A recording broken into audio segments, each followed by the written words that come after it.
नमस्कार, आप सबका मेरे इस पहले हिंदी भाषा के वीडियो में स्वागत है। आज मैं आप सबको हिंदी भाषा में पहला पाठ पढ़ाना चाहती हूँ, जो है भाषा और व्याकरण। किसी भी भाषा को सीखने के लिए उस भाषा का व्याकरण जानना बहुत ज़रूरी होता है। इसीलिए सबसे पहले हम भाषा और व्याकरण, जो कि प्रारंभिक स्तर का ज्ञान देता है, ये पढ़ेंगे। बाद में आगे की वीडियोज़ में धीरे धीरे हम आगे के पाठों का अध्ययन करेंगे, लेकिन सबसे पहले भाषा क्या है हमें ये समझना ज़रूरी है। तो भाषा क्या है? भाषा शब्द संस्कृत की भाष धातु से बना है। इसका अर्थ है बोलना। बोलने की प्रक्रिया मनुष्य के अस्तित्व के साथ जुड़ी है। आदिकाल में मनुष्य संकेतों तथा अस्पष्ट ध्वनियों से अपनी बात एक दूसरे तक पहुंचाते थे। भाषा का विकास मानव सभ्यता के विकास के साथ साथ हुआ है। अब इसी क्रम में एक भाषा की परिभाषा मैं बताती हूँ कि भाषा वह साधन है जिसके द्वारा हम अपने विचारों को दूसरों तक पहुँचा सकते हैं और दूसरों के विचारों को समझ सकते हैं। अर्थात भाषा वह साधन है जिसके द्वारा हम अपने भावों और विचारों को दूसरों के सामने प्रकट करते हैं। अब आगे है भाषा के रूप या भाषा के भेद। तो भाषा के मुख्य 3 रूप होते हैं: मौखिक भाषा, लिखित भाषा और सांकेतिक भाषा। तो मौखिक भाषा को मैं आपको बहुत सरल तरीके से बताती हूँ कि जब हम अपनी बात को किसी के सामने बोलकर प्रकट करते हैं तो वो मौखिक भाषा कहलाती है। इसका एक बहुत अच्छा उदाहरण है कि जैसे आप किसी से फ़ोन पर बात करते हैं तो वह मौखिक भाषा का उदाहरण होता है। लिखित भाषा क्या है? जब हम अपनी बात को, अपने मन के विचारों को किसी के सामने लिख कर प्रकट करते हैं तो वो लिखित भाषा का उदाहरण है। जैसे बच्चे निबंध लिखते हैं तो अध्यापिकाएं उनके निबंध को पढ़ करके उनके मन के भावों को समझ जाती हैं। इसी क्रम में तीसरा है सांकेतिक भाषा। सांकेतिक भाषा अर्थात इशारों की भाषा। इसमें व्यक्ति दूसरे व्यक्ति के संकेतों के माध्यम से समझ जाता है कि कौन क्या कहना चाहता है। जैसे आप सड़क पर चलते हैं तो आपने ट्रैफिक लाइट देखी होगी या ट्रैफिक हवलदार देखा होगा, तो वो अपने हाथ के इशारे से आपको समझाता है कि आपको रुकना है, कि आपको चलना है। तो ये आपको एक सांकेतिक भाषा का बहुत अच्छा उदाहरण दिखता है। आगे है बोली। बोली क्या है? जब कोई भाषा केवल बोलचाल के रूप में रहती है और किसी विशेष क्षेत्र में बोली जाती है तो उसे बोली कहते हैं। जैसे हरियाणवी, बघेली, बुंदेलखंडी, छत्तीसगढ़ी आदि, ये सब बोलियां हैं। अब भाषा और बोली में अंतर क्या है? तो भाषा का जो क्षेत्र है वो विस्तृत है और बोली का क्षेत्र सीमित है। भाषा में साहित्य की रचना की जाती है, लेकिन बोली में साहित्य की रचना नहीं होती है। भाषा का प्रयोग सरकारी कामकाज में किया जाता है, लेकिन बोली का प्रयोग केवल एक क्षेत्र विशेष में बोलचाल के लिए ही किया जाता है। भारत में अनेक भाषाएं और क्षेत्रीय बोलियां प्रचलित हैं।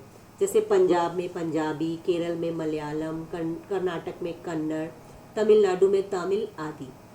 भारत के संविधान में 22 भाषाएं मान्यता प्राप्त हैं और वो 22 भाषाएं हैं: संस्कृत, हिंदी, असमिया, उड़ीसा, उर्दू, कन्नड़, कश्मीरी, कोंकणी, डोगरी, तमिल, तेलुगु, गुजराती, नेपाली, पंजाबी, बंगला, बोडो, मराठी, मणिपुरी, मलयालम, संथाली, सिंधी, मैथिली इत्यादि। ठीक है, लेकिन भारतीय संविधान के अनुच्छेद 343 के तहत 14 सितंबर 1949 को हिंदी को राष्ट्रभाषा का दर्जा मिला और इसी क्रम में हम प्रत्येक वर्ष 14 सितंबर को हिंदी दिवस के रूप में मनाते हैं।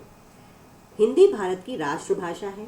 राष्ट्रभाषा उसे कहते हैं जिसका प्रयोग देश के अधिकांश निवासियों द्वारा किया जाता है और हिंदी भारत के कोने कोने में बोली और समझी जाती है, इसीलिए इसे भारत की राष्ट्रभाषा कहते हैं। अब एक होता है मातृभाषा।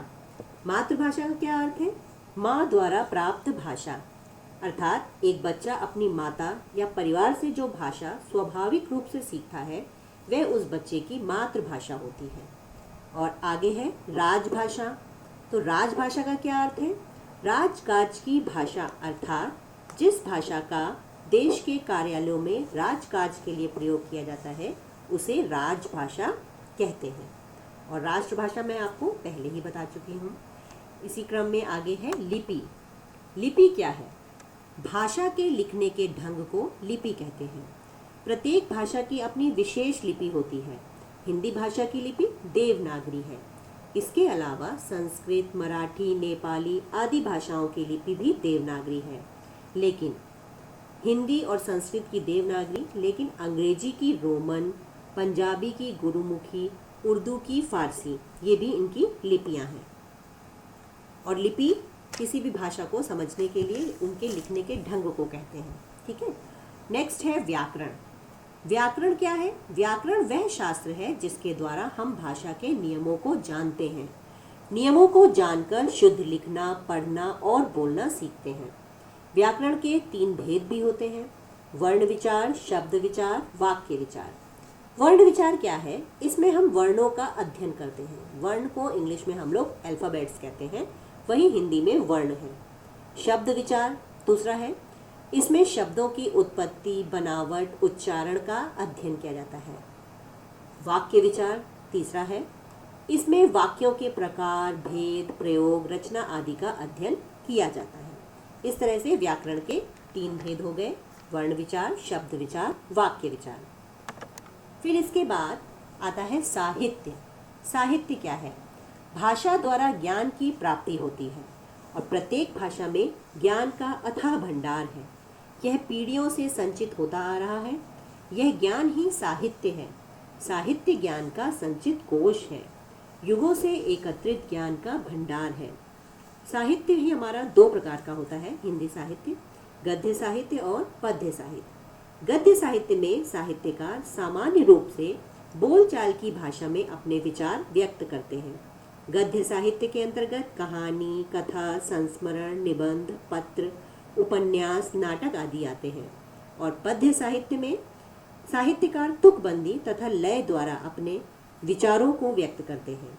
पद्य साहित्य के अंतर्गत छंद, पद, सवैयां, सोरठा, कविता, दोहा आदि आते हैं। अब है मानक भाषा। आप एक चीज़ आगे बड़ी कक्षाओं में आपने पढ़ा होगा कि मानक भाषा क्या होती है। तो भाषा के विकास के साथ साथ कभी कभी वर्णों के लिखने के ढंग में परिवर्तन होने लगता है। एक ही वर्ण 2 प्रकार से लिखा जाने लगता है। वर्णों का एक रूप बनाए रखने के लिए इन वर्णों का एक निश्चित रूप निर्धारित करना आवश्यक हो जाता है। भाषा का एक रूप बनाए रखने के लिए भाषाविदों ने भाषा के जिस रूप को स्वीकारा वह मानक भाषा कहलाती है। अब हिंदी वर्णों का मानक स्वरूप जो है वो आप इस प्रकार देख सकते हैं चित्र में कि अमानक रूप और मानक रूप। अमानक रूप में देखिए आपने ये आ कैसे लिखा हुआ है और मानक रूप में देखिए आ कैसे लिखा हुआ है। इसी क्रम में खा का भी जो मानक रूप है जो हम लोग प्रचलित है इस समय, उसको कैसे लिखते हैं और पहले कैसे लिखा था। इसी क्रम में भा, झ, ण, ध, ल, छ, श, ज्ञ, भ, ये सब आपको दिए हुए हैं। शब्दों के भी अमानक रूप होते हैं। अब अमानक रूप और मानक रूप ये भी आप देख सकते हैं। जैसे हिंदी कैसे लिखा हुआ है और हिंदी का जो मानक रूप है वो उसमें बिंदी लगी हुई है, आधा ना हट करके बिंदी लगी हुई है। चंचल, चंचल में भी मानक रूप में बिंदी लग गई है। आरंभ, आरंभ में भी बिंदी लगा दी गई है अंग की। भक्त में आधा का और ता को स्पष्ट दिखाया गया है। इसी क्रम में लिखा है गए, तो गए नहीं लिखा जाता है, गए लिखा जाता है। पत्ता, संबंध, जाएं, लिए, चाहिए, ये सब भाषा के मानक रूप के उदाहरण हैं। इस प्रकार हम सब ने आज भाषा और साहित्य, व्याकरण इन सब का ज्ञान अर्जित किया। अब आगे की वीडियोस में मैं आपको अन्य अलग अलग अध्यायों को पढ़ाने की कोशिश करूँगी। अगर आपको हमारा ये वीडियो पसंद आए तो ज़रूर लाइक कीजिएगा। धन्यवाद।